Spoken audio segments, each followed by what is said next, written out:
अगर आप भारतवासी हैं तो आप जहां पर भी हैं वहां पर दिल खोलकर मुस्कुरा सकते हैं, क्योंकि आज आपको भारतवासी होने पर गर्व महसूस होगा। भारत ने, हिंदुस्तान ने, हमने चंद्र विजय कर ली है।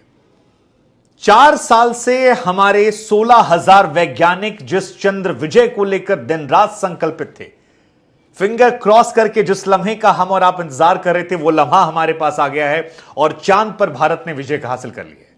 भारत ने चांद पर तिरंगा लहरा दिया है, अशोक स्तंभ लहरा दिया है और चांद पर हम पहुंच गए हैं।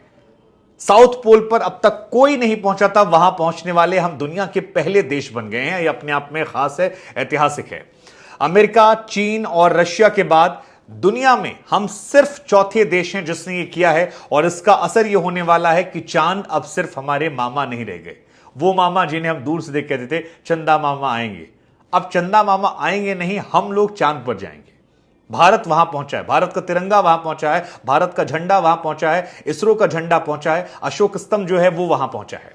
अब चांद की तरफ देखकर सिर्फ छन्नी से आप चांद को निहारेंगे नहीं, बल्कि अपने देश का जो उज्जवल भविष्य है वो भी चांद को यहीं से देखेंगे। और चांद के जरिए जब चंद्रयान हमारा वहां पहुंचा है तो दुनिया में हमारा परचम जो है इस ऐतिहासिक दिन लिखा जाएगा। स्वर्णिम अक्षरों में भारत का नाम जो है वो हमेशा के लिए आज दर्ज हो गया है। कमाल है यार। चंद्रयान हमारा जैसे ही पहुंचा, प्रधानमंत्री भी आ गए। आज प्रधानमंत्री के चेहरे पर भी जो एक्साइटमेंट है वो अलग लेवल से देखने को मिली, लेकिन पॉलिटिक्स को हम साइड में रखते हैं यार। चंद्रयान 3 के लैंडर ने चांद पर पहुंचकर इतिहास रच दिया है और इतिहास बहुत बहुत बहुत ज्यादा खास है।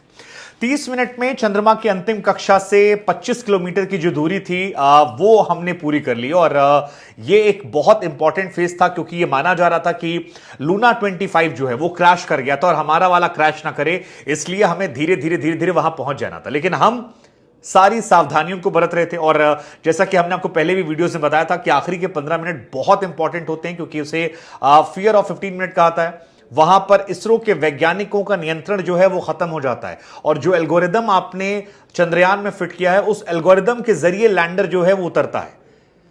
वो उतरा, बड़ी सावधानी से उतरा और 5:30 पर इस प्रोसेस की शुरुआत हुई। शुरुआत में इसकी लैंडिंग जो थी वो थोड़ी रफ थी, लेकिन इसके बाद आसानी से हुई। 5:40 पर कहा है कि लैंडर ने यहां पर वर्टिकल लैंडर की और तब उसकी दूरी जो है चांद से केवल और केवल 3 मीटर रह गई थी, 3 किलोमीटर रह गई थी। इसके बाद 6:04 पर जो हमने आपको समय पहले बताया था, उसी समय पर चांद पर हमारा लैंडर पहुंचता है और यही वो लम्हा होता है जब इतिहास में स्वर्णिम अक्षरों में हमारा नाम जो है वो दर्ज होता है। भारत चांद के दक्षिणी ध्रुव पर लैंड करने वाला दुनिया का एकमात्र इकलौता देश बन जाता है। तो दुनिया के इकलौते देश हम बन गए हैं जो दक्षिणी ध्रुव पर गए हैं। ओवरऑल बात करें हम चौथे देश बन गए हैं और अमेरिका, सोवियत संघ, रशिया, सोवियत संघ और चीन को एक कामयाबी मिली है।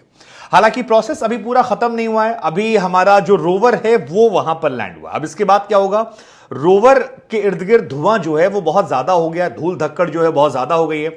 अब हमें इंतजार करना है कि रोवर से जब धूल का गुबार शांत हो जाएगा तो हमारा लैंडर जो है वो यहां से बाहर निकलेगा और विक्रम लैंडर जब बाहर निकलेगा तो असली सफलता हमारी जो है वो यहां देखने को मिलेगी। अभी खुशी मनाने का वक्त है। तकरीबन 1.5 से 2 घंटे बाद हम ये मान रहे हैं कि हमारा लैंडर जो है वो बाहर निकलेगा और जैसे ही लैंडर बाहर निकलेगा उसके बाद वहां से शायद संभवतः बहुत सारी तस्वीरें, बहुत सारे वीडियोस जो हैं वो भी आपको मिल जाएंगे। विक्रम और प्रज्ञान जो है रोवर, ये एक दूसरे की तमाम फोटोज खींचेंगे और जैसे ही फोटोज आएंगे मुझे लगता है धरती पर आते ही वो वायरल हो जाएंगी। कमाल है यार ये, क्योंकि इस इतिहास को बनाने में हम दूसरे नंबर पर हो सकते थे। रशिया जो है वो उतरने वाला था, 21 अगस्त को रशिया की लैंडिंग यहां होनी थी। लूना 25 47 ईयर्स बाद यहां जा रहा था, लेकिन वो पहुंचता, वो जाता, उससे पहले इतिहास जो है बदल गया और आखिरी समय ऑर्बिट से वो बदल गया। चांद की सतह पर जाकर वो क्रैश हो जाता है और हमारा जो लैंडर है वो फिलहाल पहुंच गया। सिर्फ 1.5 घंटे का वक्त है। उसके बाद हम जो है वहां से तस्वीरें, फोटोज लगातार देखेंगे, शेयर करेंगे। और यार, तो किसी की हार किसी की जीत बनती है। रशिया अगर 21 को पहुंचता तो शायद हम जश्न नहीं मनाते, अब हम जश्न मना रहे हैं तो वो भटके भटके नजर आ रहे हैं। लेकिन 14 जुलाई को 3:35 पर जो शुरुआत हुई थी उसके बाद 41 दिनों का समय लग गया और धरती से चांद की कुल दूरी जो है वो 3,84,000 किलोमीटर है। अब सवाल आपके मन में होगा कि इसके बाद क्या होने वाला है। तो डस्ट सेटल होने के बाद विक्रम लागू होगा, वो कम्युनिकेट करेगा। इसके बाद रैम खुलेगा, प्रज्ञान रोवर जो है वो रैम से चांद की सतह पर आएगा। फिर चांद की मिट्टी पर अशोक स्तंभ और इसरो की छाप जो है वो छूट जाएगी, और इसके बाद फोटोज खींचकर इंडिया जो है वो वहां आ जाएंगे, और हमारा दोस्ताना जो है चांद से वो काफी ज्यादा बढ़ जाएगा। कहा जाता है कि 50 साइंटिस्ट तो ऐसे थे जो दिन रात यहां पर इसको नजर बनाए हुए थे। कुल 16,000 वैज्ञानिक जो थे वो लगे पड़े थे, और उत्साह बेचैनी जो है वो सबको थी, और ये होनी भी चाहिए, क्योंकि 2019 में जब वहां पर हम गए थे तो फिर बहुत सारे इश्यूज हमें हुए थे, हम नहीं कर पाए थे सॉफ्ट लैंडिंग, लेकिन 19 सी गलतियों से हमने सबक लिया। और सबसे बड़ी बात, एक तालियां हमारे वैज्ञानिकों के लिए भी होनी चाहिए, क्योंकि हमारे वैज्ञानिकों ने जो चंद्रयान 3 बनाया वो लूना 25 के मुकाबले काफी चीप था, उतना पैसा नहीं लगा था, उतनी टेक्नोलॉजी वाला नहीं था।